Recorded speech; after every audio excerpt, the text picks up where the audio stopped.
Hi, good morning or good afternoon or good evening, everyone, depending on where in the world you are. Thank you so much for joining the webinar today. My name is Gabi Hart. I'm the Publishing Development Manager here at Emerald Publishing, and welcome to this webinar on AI trends in higher education. It'd be really great if you could write in the chat or questions box how you heard about this webinar today. It'd be really useful for us to understand how we've managed to reach you. Would be really great.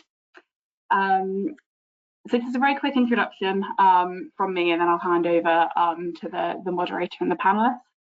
So my name is Gabi Hart. As I said, I'm a Publishing Development Manager at Emerald Publishing. And firstly, I'd like to thank HETL for their collaboration for this session. So HETL are the International Higher Education Teaching and Learning Association, and Emerald have worked with HETL for many years now and run a number of sessions with them. So thank you again, and I will introduce Professor Abhilasha Singh in just a second from HETL, who will be moderating the session today. And I'd also like to thank the panelists as well for their time today. And it's great to have really varied experience on AI today. So just a very quick word on Emerald Publishing then. So I work under Emerald's Quality Education for All goal. So I just want to share my details here very quickly. My email is on the screen there. So as part of my role, I manage two open access journals called Artificial Intelligence and Education and Quality Education for All. Both of these support the SDG goals on quality education. So Christine O'Day, who is a editor for the Artificial Intelligence and Education Journal, is on the call today. Obviously, she's joining kind of in a slightly different capacity, but these two journals are both open for submissions, reviewers, if you're interested in publishing special issues, or if you're interested in any other areas within kind of open access education publishing, please do reach out to me. I've also linked on there a list to our other education journals. So we publish 27 other journals, which are also open to submissions, as well as the comprehensive books portfolio on education that we publish as well. This recording will be sent out to all of the attendees, so you will get this information emailed to you as well. But after this, I'll put these links in the chat as well, so you should be able to access those. And then just a very quick note on housekeeping then. So all the attendees are muted. So if you've got any questions, please put them in the questions box that should be on the right-hand side of your screen. We will have time for a brief Q&A at the end, so please do write in any questions you've got, and if they're for a specific panelist, please do say who it is you're asking. And then after the session, as I said, this will be emailed out to everyone. In that email, you'll be given the option to opt into our marketing communications. So if you do want to sign up and keep up to date with Emerald Publishing, our education output, please do opt in via that email. Okay, brilliant. So now I will pass over to the moderator of today's session. So moderating the session from HETL today is Professor Abhilasha Singh. Professor Singh is a staunch supporter of quality education with a strong commitment to academic excellence and unwavering dedication to the success of students. Professor Singh is currently a professor of HR and organisational behaviour before serving as President of Academic Affairs for 5 years, as Provost of Vice President for Academic Affairs for 3 years at the American University in the Emirates in Dubai. Throughout her distinguished career, she was engaged in a series of academic administrative positions at various institutions and has been engaged in providing strategic directives at senior leadership roles and ensuring its implementation with determination. She has also been engaged in ensuring educational quality and compliance for national and international accreditations and is a certified reviewer of the Commission for Academic Accreditation, Ministry of Education, UAE. She is a passionate educational leader engaged in not only leading the strategic plan, but also outcome-based student learning and continuous improvement plans throughout a robust and scalable infrastructure, and with a commitment to bring educational excellence in the region. Professor Singh is a recipient of many awards and accolades. To name some, the 2025 Award for Outstanding Contribution to Education, the highest award for non-resident Indians, the Hindu Ratan Award 2024, the Most Influential Woman Award by Filmfare Middle East 2023, Women in Leadership Congress Award 2023, and the Most Admired Global Indians 2021. He is passionate about research that has resulted in many research grants, published articles, and journals of high repute, and with frequent invitations for numerous speaking engagements to national and international audiences. He has a PhD in applied psychology from Banaras Hindu University, India, and a graduate qualification from IIMC and MIT US. He is a certified practitioner of Balanced Scorecard, EQ, SHRM, CIPD, and MBTI. He also serves as senior editor of the leading Q1 Scopus Index journal and as an executive board member at the International Higher Education Teaching and Learning Association, or HETL. So again, thank you so much for your time today, Professor Singh, and everyone, all the panelists and everyone for attending the session. So I will pass over now to Professor Singh. Thank you very much. Thank you, Gabi, for that introduction. Suddenly, I started feeling very embarrassed because it was going on and on. I thought attendees would like to hear something else. So thank you for that introduction, and a warm welcome to all of our attendees joining us today. I can see around 475 at this point of time. So good numbers. Thank you for joining us today for this very important discussion on AI trends in higher education. I would like to extend my deep appreciation to both HETL, the International Higher Education Teaching and Learning Association, and Emerald for their invaluable contribution, not only in advancing research, but also in fostering critical discussions that shape the global academic community. As an executive committee member of HETL, we call it HETL, Higher Education Teaching and Learning Association, I have seen how this platform brings together educators, researchers, and leaders to explore the pressing challenges and opportunities in higher education. And I'm sorry, I have to mention Patrick here, the founder of HETL. He deserves a special recognition for his vision in establishing a global forum that continuously drives innovation and scholarly engagement. And we all know Emerald, through its commitment to impactful research and academic dialogue, it has been instrumental in ensuring that such discussions which we are having today, it translates into meaningful scholarship. So as a senior editor of Journal of Applied Research in Higher Education, JARE, which is Q1 indexed in Scopus, published by Emerald, I encourage all of you to not only engage in today's discussion, but also contribute to the growing body of research on artificial intelligence in education. And JARE welcomes, such pioneering studies that can critically examine the evolving role of artificial intelligence in education. So this event is more than just a conversation. It's an opportunity to collaborate, opportunity to exchange insights, and let us pledge to collectively shape the future of higher education. AI, we all have been talking about this. So AI is rapidly transforming our sector, higher education sector. And it is through such partnership like this between HETL and Emerald, and with all of you, that we can ensure its implementation is both ethical and effective. So I look forward to a dynamic discussion today. And the theme, as you know, of today's panel is more than just a discussion of AI's impact on higher education. It's about understanding the transformative potential and ethical challenges AI brings to our institution, to our faculty, to our students. And the question is, how do we harness AI's power while also ensuring quality, equity, and more important, academic integrity? So we have gathered an exceptional panel of experts who will share their insights on how AI is disrupting and shaping the future of education.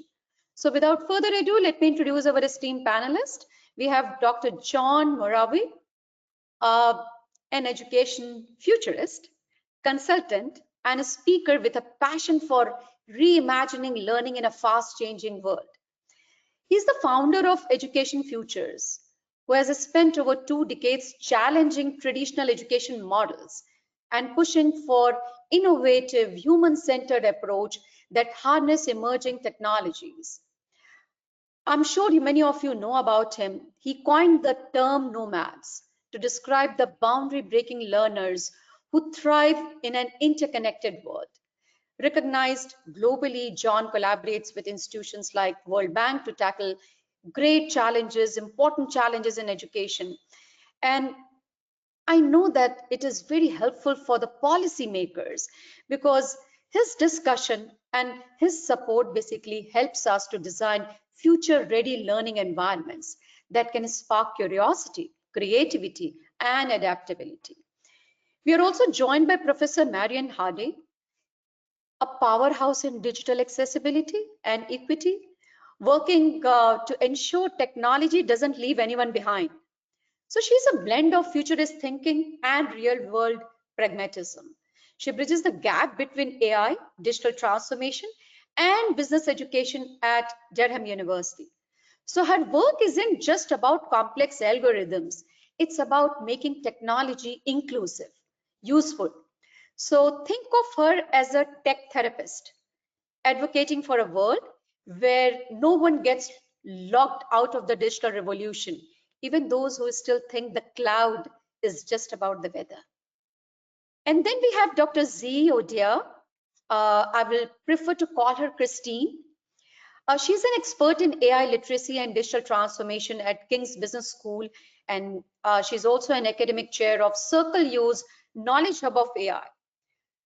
Her research dives deep into AI in education, particularly generative AI. We have been talking about it. And she has been featured in top-tier journals like Studies in Higher Education and the British Journal of the Education Technology. She is also a regular contributor to Times Higher Education. I love reading about her.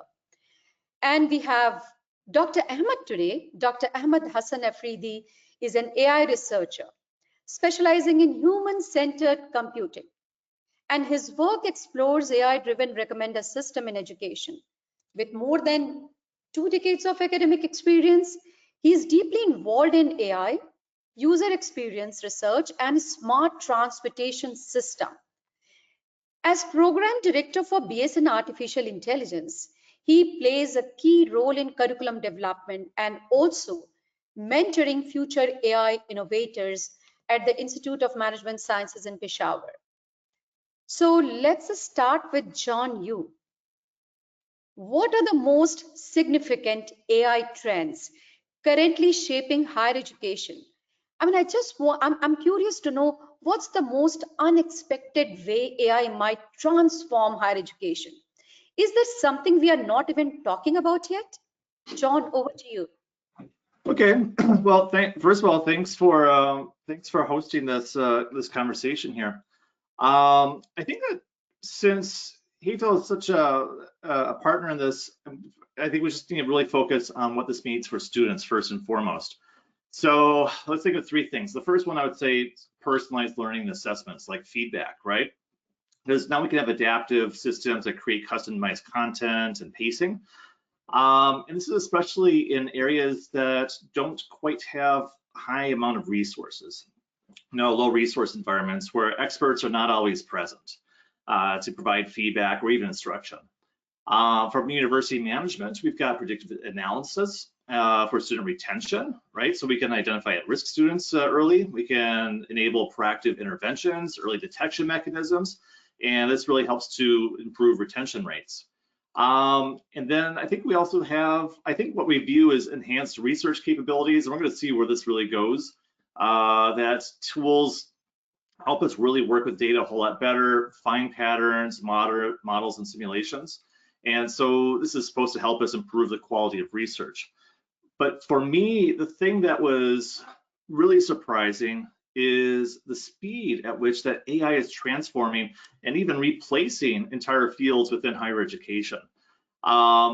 We've all expected there to be an impact on things, but the scale has been quite impressive. Let's use, I think, STEM fields, science, technology, engineering, mathematics, because I think these guys have been really in the forefront, the most exposed. It was just a couple of years ago where everybody was saying, you have to learn how to code, you have to learn how to code, you have to learn how to code. Now that's completely changed because we've got like the CEO of NVIDIA saying that we don't need to code, the machines will do it for us.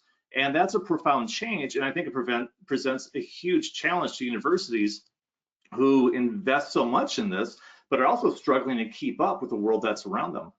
So, you know, things that we're not yet talking about, I think we've got AI-led institutional governance, right? How can AI really help us lead universities? And I think this is a very dangerous area, but we can use AI to help optimize budgets, we can forecast enrollments better, help guide policy decisions, or maybe even manage resource allocation, right? This is all politics. And so we're thinking about handing political decisions over to AI. It's kind of an interesting thing, right?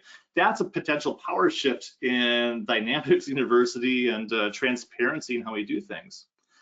Another thing that we aren't quite talking about yet is like AI is a new thing that's just really distracted us from the other new things that were distracting us.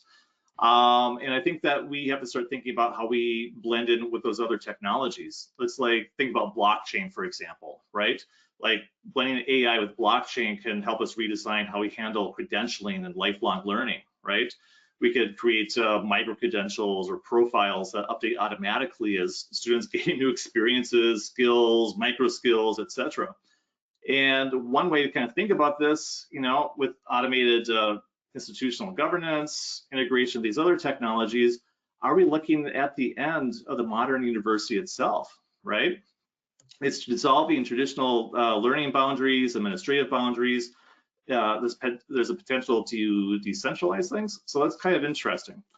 But you know, we've got the dark side of this, of course, is that we're all becoming much more beholden to algorithmic bias and operating within these algorithms, and we've got challenges to privacy, student privacy, faculty data privacy, etc. And then I think that we also have the elephant in the room that we often think of artificial intelligence as being something that's, you know, helps democratize education, but it's not democratic.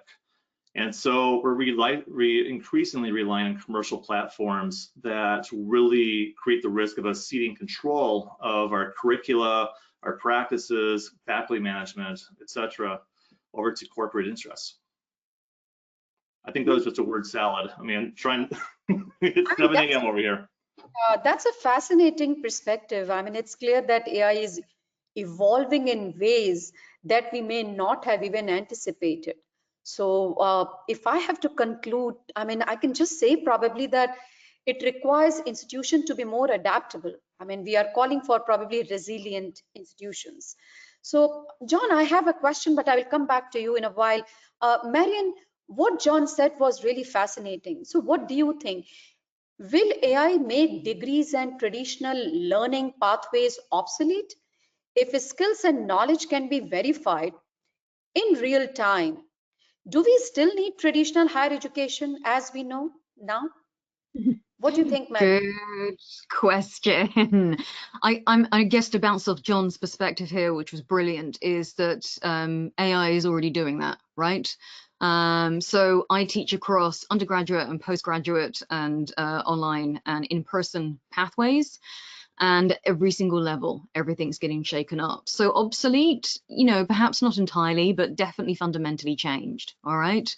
And we cling to the notion of kind of traditional degree pathways as sort of a sign and a signal of competence, but AI has, you know, rapidly demonstrated to us that there are, you know, skills and knowledge and transferability and innovations there that can be verified dynamically. So you could have that real-time coaching, that real-time feedback loop, with the caveat, as John has already pointed out, that this is far from a democratization of education. There are inherent biases here that are amplified even further by this kind of LMM technology. the question I get asked a lot by colleagues is that if AI can assess a student's ability to solve, problems in real time based on their practical application, why do we need years of standardized sort of exams and lectures? And then obviously with a glint of fear in their eyes as they realize that their jobs may be obsolete. So I think we're not just talking here about changing how we learn, but also what we value as education and kind of what goes into the melting pot there. And then there are sort of different things that intersect across that in terms of sort of academics' role within that. So before, there was value in terms of knowledge exchange between staff and students and being guided by lecturers. And now for those who are adopting AI, students and faculty levels, there seems to be much more of a sort of coaching relationship in terms of sort of how that technology adds value to the learning experience. So it doesn't equate to knowledge, it doesn't equate to learning. It's not that much of a shortcut in terms of having, a chip in your brain, but it is allowing forms of accessibility to open up. I'm dyslexic myself. I have students who have accessibility needs, all kinds of different learning needs, and these are tools that help those kinds of students with those kinds of learning pathways. So sure, it's shaking things up, yes. Will we see the end of degree programs? Probably not. So, I mean, this raises a very important question about credentialing and the value of formal education in an AI-driven world, I can say.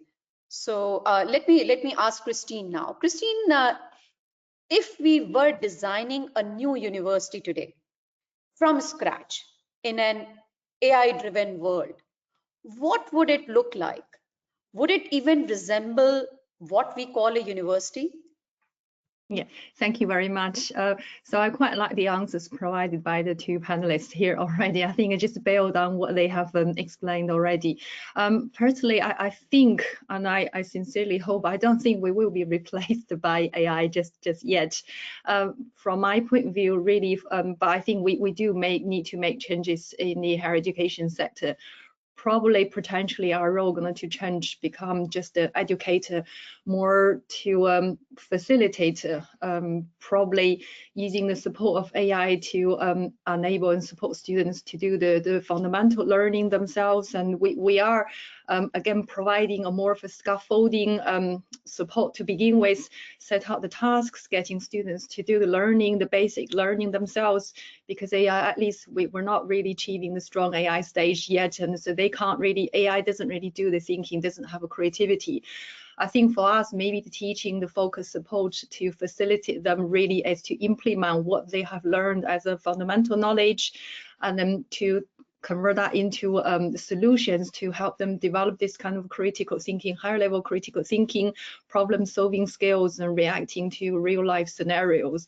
It's about building up a much closer or stronger connection to industry, to see what we can actually train our students to be more adaptive, to react to different situations. By now, I mean, AI is the main disruptive technology, but there are other disruptive technologies, and I think gradually there will be more. So for us, we can't teach them exactly how to use every single tool, but it is about showing them what they could be doing, how to react to different changes, and also promptly in the real life situation.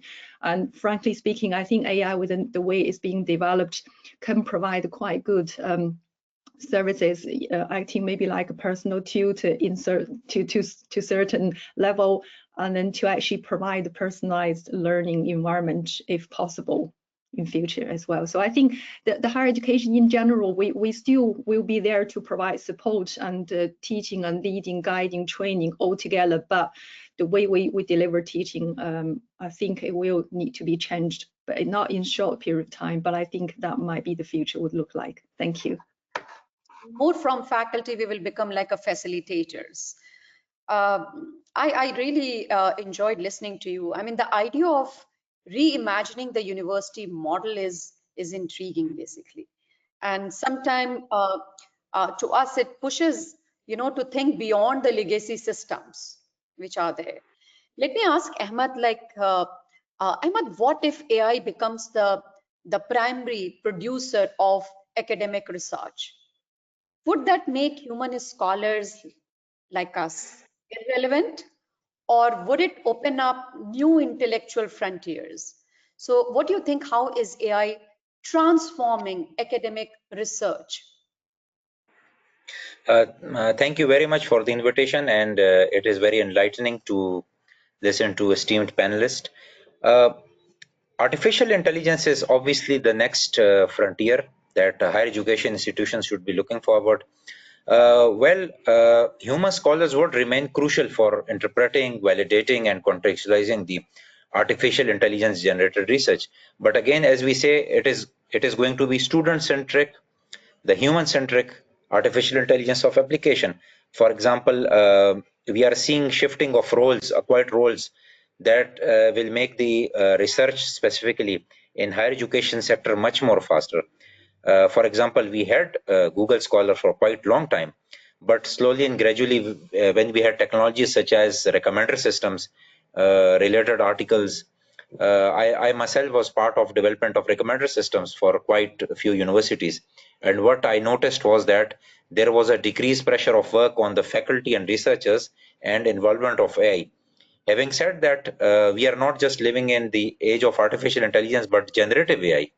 So all these technologies help us to enable faster innovation cycles, enhanced accuracy, and deeper understanding of the products that are developed. And again, facilitation of collaboration between AI specialist domain and more ethical oriented approaches will be adopted. Here I would like to mention that it is the furthermore enhancement of Bloom's taxonomy. As we all know, those are associated with education. Every level of Bloom taxonomy is going to be enhanced with the artificial intelligence application, which includes the understanding of concepts. These days we see application of ChatGPT, understanding of complicated concepts, applying informations, the role playing of chatbots and AI systems, and finally evaluating different systems. So I see human very much center of research processes, but with more enhanced and more accurate and more productive in the presence of artificial intelligence tools. Thank you. So I think you rightly pointed out that there is a need to balance between AI generated knowledge and human intellectual. So, and that is going to remain a key issue for academia to navigate probably. So thank you very much for sharing your perspective. John, as I said earlier, I do have a question for you. So how can AI in higher education promote inclusion? Because you mentioned somewhere when you were sharing. So this has been always a challenge. So what do you think, like, can AI promote inclusion rather than widen the existing gap? Who benefits? Who is at the risk of being left out completely if inclusivity isn't prioritized in its design? And if you can, address this question, considering what is happening in the higher education, especially in US. Okay, well, I think that got really related to what Ahmed just said. We're not really quite yet living in the era of artificial general intelligence, but rather with generative AI, which I think just really magnifies existing biases because it doesn't know anything, doesn't know any better. It just spits out things that we think that we would enjoy. And these systems are trained on existing data. Oftentimes it's really old. So any existing biases or old ones that we try to weed out already in the work that we do wind up getting regurgitated back in the system. And so this winds up favoring students whose backgrounds or learning styles or their strengths really lie within more conformative success metrics. So we're looking at students who do not fit the algorithm, right? And these are ones whose talents lie in innovation or creativity or non-traditional expressions of knowledge really risk further marginalization.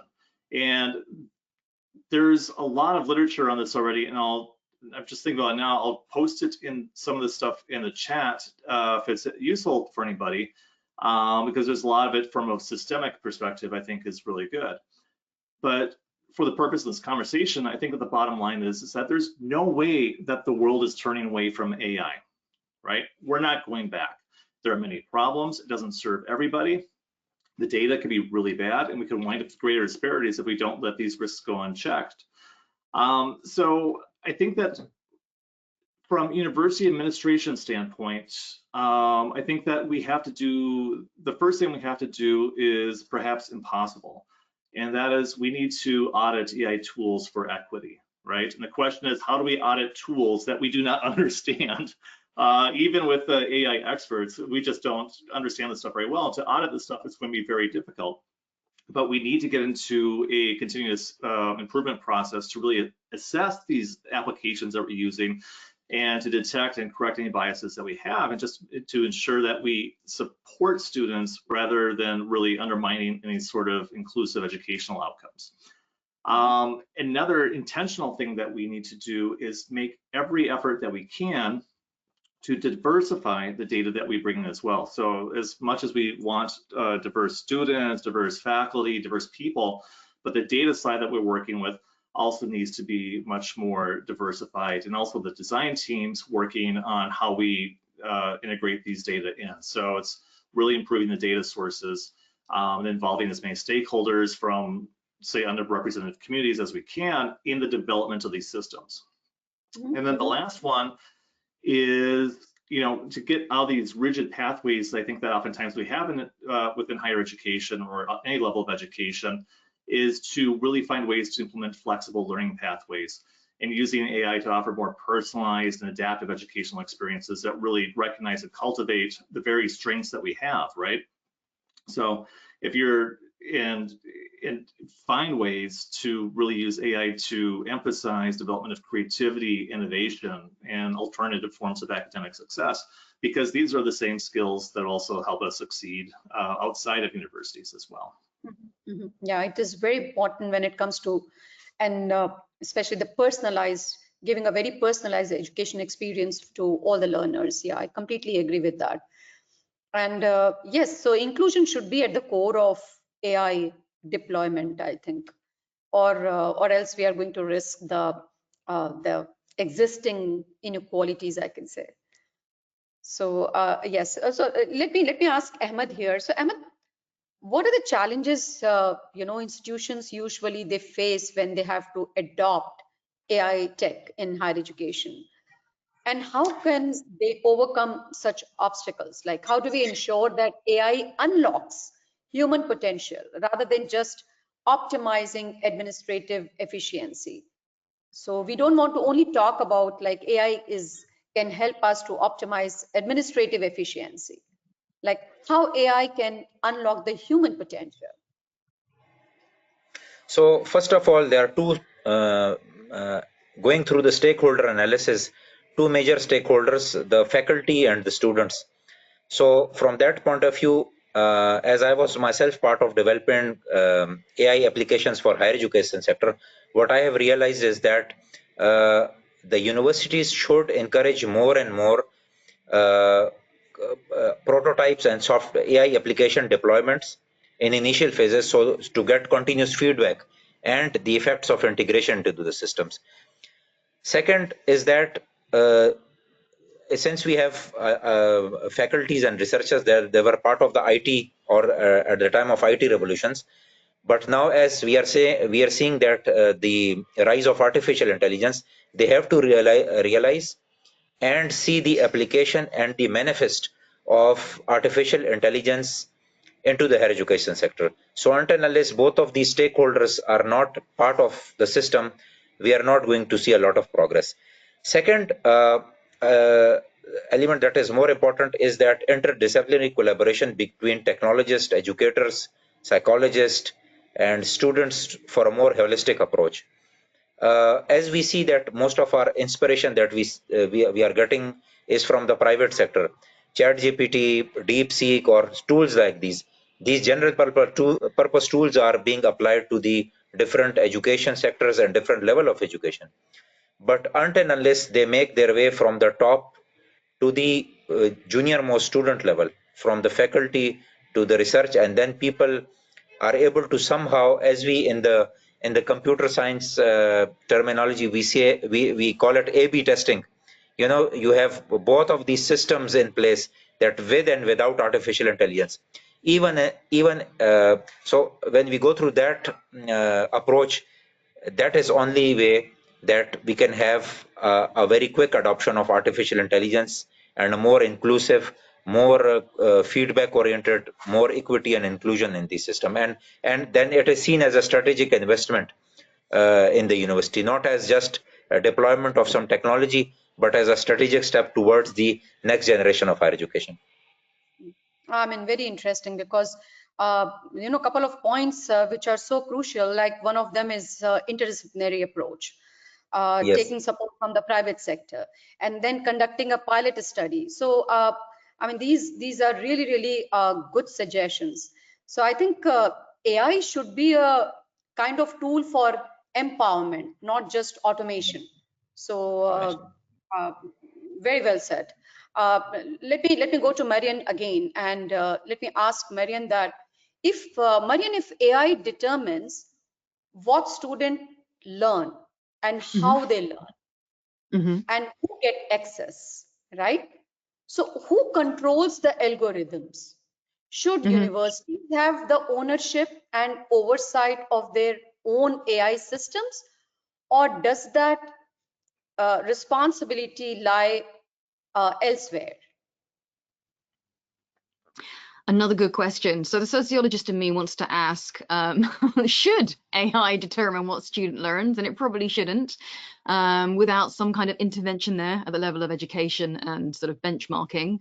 But to take your question as you've given it to me, we're in that kind of model, we're sleepwalking into a scenario where algorithms, you know, potentially controlled by a handful of tech giants and sort of the tech oligarch there, dictate the intellectual landscape of future generations. So not just what we learn, but also how we learn it, right?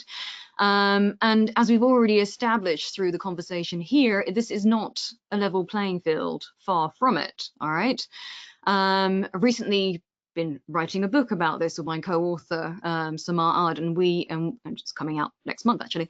And one of the experiences in terms of researching sort of the conditions of AI use amongst faculty and also amongst students was the different perceptions in terms of prejudices about AI. So to give a quick example, speaking to faculty in global north institutions and organizations about their use of AI, they were relatively upfront about this being a tool in their toolbox. It was part of innovations. In fact, some leaders were actively encouraged by their organizations as part of a cost-saving exercise or just to experiment in the sandbox, right? Speaking to equivalent faculty based in global south regions, institutions and organizations, they carried an additional burden of shame about using the same AI tools. So they would be seen not as a researcher or an educator in their own right, but they would be seen as someone who needs to use their tools because they're not quotes unquote good enough at the level of their global north equivalents. So we've got, it's not just about the control of the algorithms, it's about how we look at perpetuating existing power structures. And that's incredibly unbalanced at the moment. And if universities and education doesn't assert ownership and oversight, we're basically surrendering our core mission. We're reinforcing, you know, aspects of digital colonialism, where knowledge production is further centralized into the hands of the privileged and obviously those who can access it, right? We can't just outsource ethical decision making to black boxes.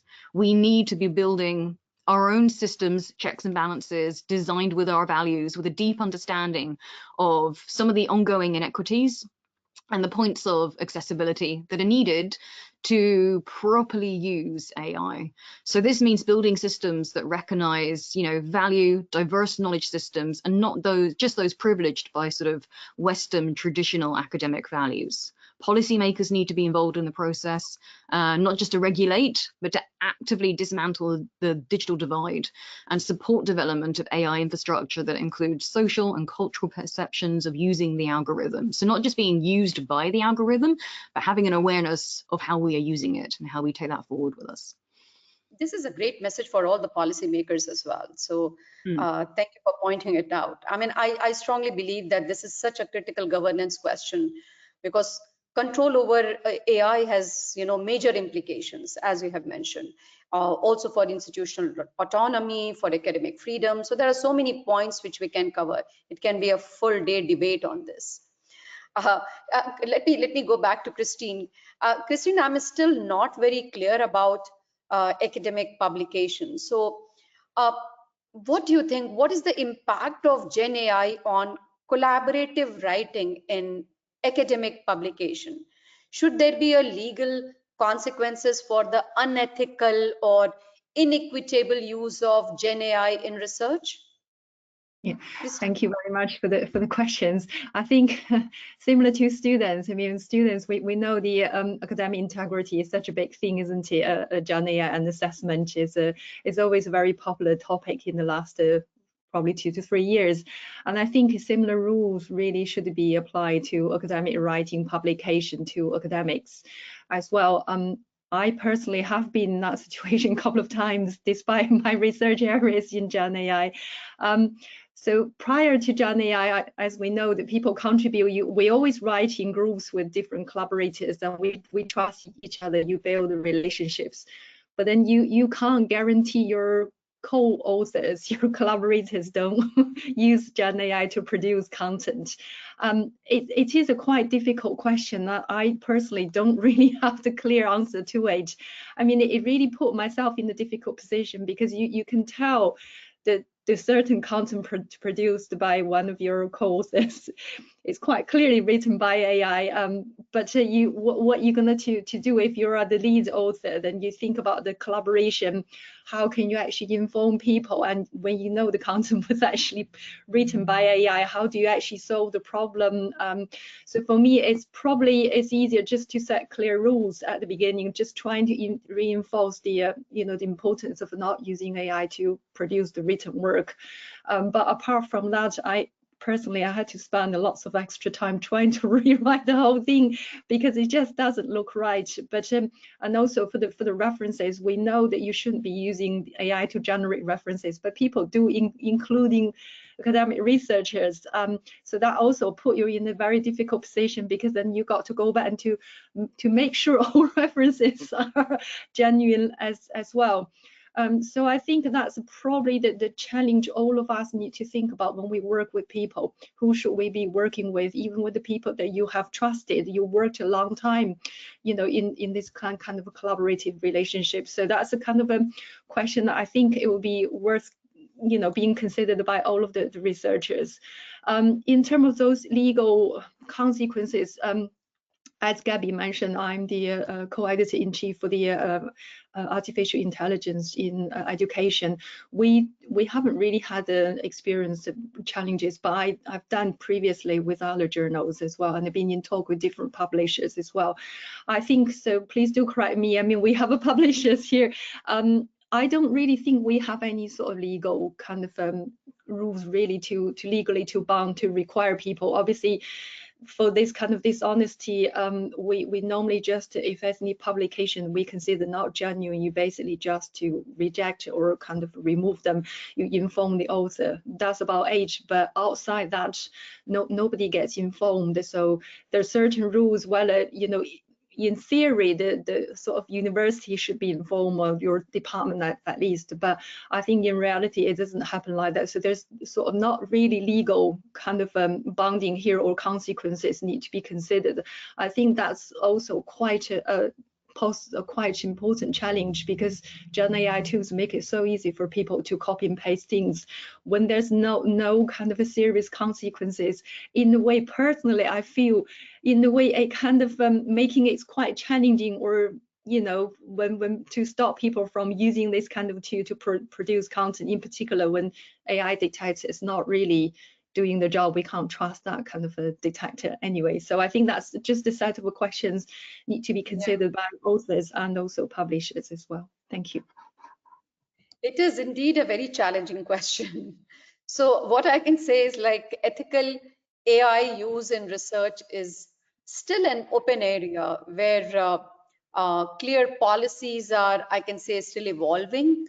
So probably it will take some time. Let me pause here for a moment and ask Gabi, if there are any questions from the audience. Hi, thank you. Oh, sorry. Yeah, there's a lot of questions in the audience. I mean, I'm very conscious of time. You know, I feel like based on the audience questions, we could go on for several more hours. A couple of the questions, you know, it's relevant to things that we've kind of touched on. I think there are a couple of questions in the chat about any recommendations in terms of implementing AI strategies, in particular in someone asked about low-income countries, and someone else asked about maybe regions where AI is less understood or less established. And so I wondered if maybe that was a question that anyone would be willing to take. Yeah, I think Ahmed basically touched on that. But Ahmed, would you like to answer that question related to implementation? Well, again, I would emphasize more on the basically stakeholders have to understand the transformative potential of AI. We had been through the IT transformation time that was earlier this century, and then next 25 years. Now artificial intelligence systems that make the decision-making system totally autonomous, either it will be education, research, or all the dimension of our education. Then again, from stakeholders' point of view, start small, gradually, then involve stakeholders, encourage prototype, encourage startups to play with the whole system, make it easy and see the results. Again, as we say it, A/B testing, you know, compare the older higher education system with the new one, and then finally create an environment of inclusive decision making. We can hardly these days find any industry, any sector of that is avoiding artificial, and we cannot avoid it. But then how to be part of it? Start small, involve everyone, and then demonstrate the tangible results. So that is the most pragmatic approach that any organization, any university that wants to be part of the change should adopt, and that will cultivate a culture of innovation driven by artificial intelligence. Thank you, Ahmed. I think many of the audience questions will be answered because I'm going to just have a quick rapid fire now with all of our panelists. So let me ask Marianne quickly. What role should policymakers play in guiding the ethical and effective use of AI in higher education? Oh, I like this question. I mean, on the nose, I would say we need to move beyond vague guidelines that start enacting concrete regulations. And what we haven't talked about yet or shine a spotlight on yet is AI seems to be a lovely technology that's opening up lots of innovations and has good things around accessibility. And if we treat it like a tool, it's a great tool in our educators, but also learning toolbox. We also know the other end of the continuum is true as well. It is entirely harmful at the level of sort of sustainable computing practices. It causes a lot of pollution. And so to come back to policymakers, we really need regulation and laws that are transparent, not only in the how and the why we use AI and implement them in education and what those kinds of algorithms mean, how we're going to protect student data, how we're going to protect faculty, how we ensure equitable access, but we also need to look at AI development and sustainability within that. So not only how we create independent oversight and bodies to hold institutions and tech companies accountable, but also how we nail that through the wall as part of, you know, sustainability and climate change as well, because these are technologies that are pretty horrific at the level of kind of server and data centers. It's like, it's not good. So all of that should be part of the role that policymakers play. And up to now, they've been pretty light touch on that for loads of reasons we could go into, but I suspect we don't have time. So we need to be proactive, not reactive, right? Yeah, for sure. Yeah. So Ahmed, you said something, but if you are asked to give advice to any of the higher education leaders who are hesitant to embrace AI innovations, what advice you will give them? Well, my short, I would say that cultivate a culture of innovation. Again, I would emphasize give chance for demonstration of tangible benefits, because that is where the AI is going to make its case to the decision makers. And then again, more competition oriented, because very soon we are going to see a very difference in quality as well as quantity of those universities deploying artificial intelligence and those who are not. So very soon we are going to see difference in that, and it's a competitive, it's a global world, it's a global village, and if the stakeholders don't realize this potential, I see that there is going to be a very big difference in terms of quantity and quality in the university's output, and as well as the competitive advantages. Okay. So what you're saying is that there will be a difference in the universities who are using AI or deploying, let us say, AI, who are not. Okay. Yes. Fine. Christine, one of the point which is always a bone of contention is like industry expectation. University students are not meeting graduates are not meeting the industry expectation. So in your point of view, what or how should we bridge the gap between industry expectation and university education regarding AI, or let us say generative AI literacy or generative AI? Yeah, thank you for the questions. Again, I think, I mentioned earlier, so I think it is important to have the collaboration and connection. I know traditionally we've been quite excellent keeping the relationships, but I have noticed, and personally, I think relating to the AI application integration in industry, because industry also exploring the way of using a different AI skills and technologies and tools, so they don't know exactly what they want from graduates either at this stage, apart from the big international organization, the big names, they're quite well known, so in particular for SMEs.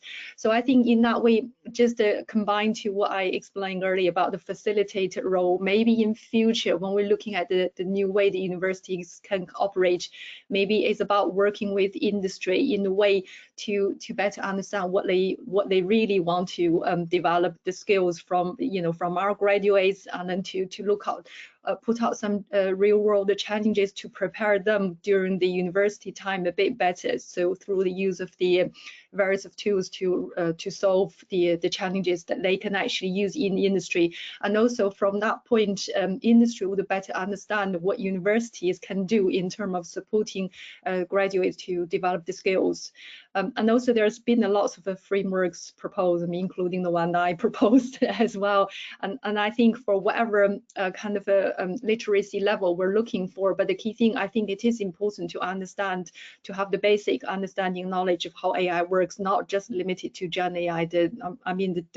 How artificial intelligence works in general, to develop that kind of a knowledge level, and to really to integrate the ethical use throughout the whole different processes, whatever way they want to implement or apply AI tools in future work. Thank you. Thank you.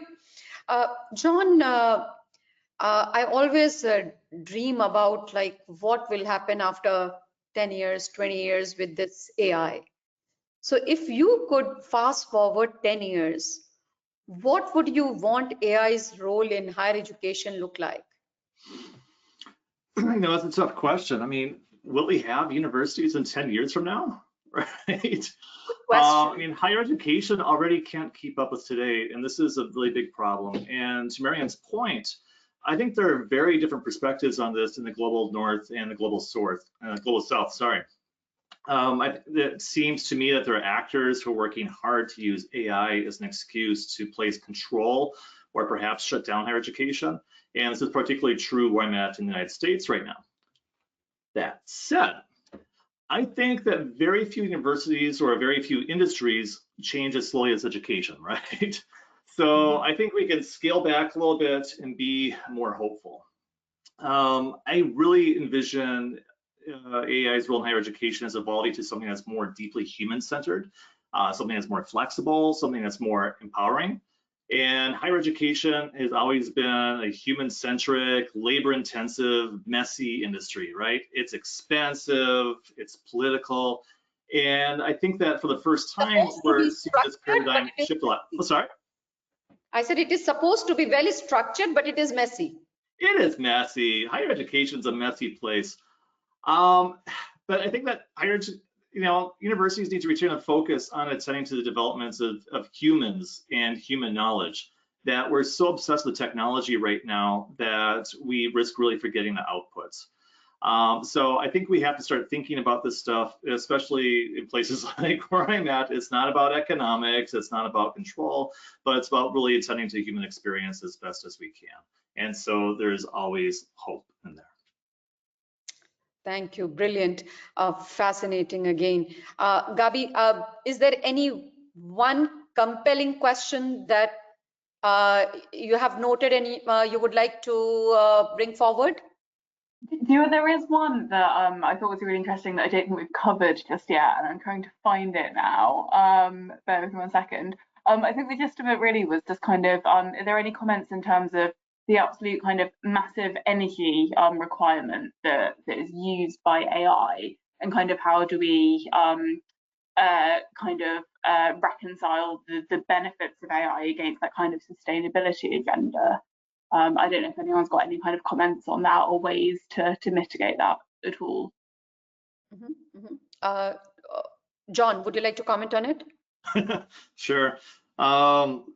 Yeah, this is something that we're really not paying close attention to because there's the environmental cost. There's also the cost of other things that we are not investing in instead of these things as well.